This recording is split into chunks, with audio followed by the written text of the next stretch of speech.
The seated dumbbell overhead press is a great exercise for targeting your deltoids. These are the muscles in your shoulders. For this exercise, you'll need a bench and 2 dumbbells or hand weights.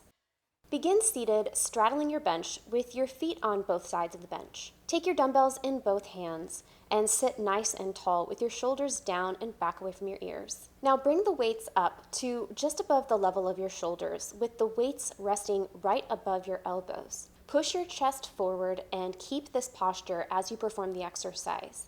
Now take a deep breath and brace as you engage your shoulders to bring the weights up overhead with the weights resting in a straight line above your shoulders.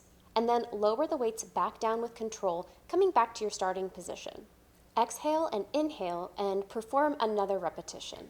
Continue for the number of recommended repetitions in your training program. As you perform this exercise, it's really important that you continue to push your shoulders down and keep them away from your ears as you push the weights up. And try to keep a nice straight line in your spine with your head resting right over your hips. At the top of this movement, the weights should be resting right above the crown of your head, but think about also popping your head forward through the window that your arms create.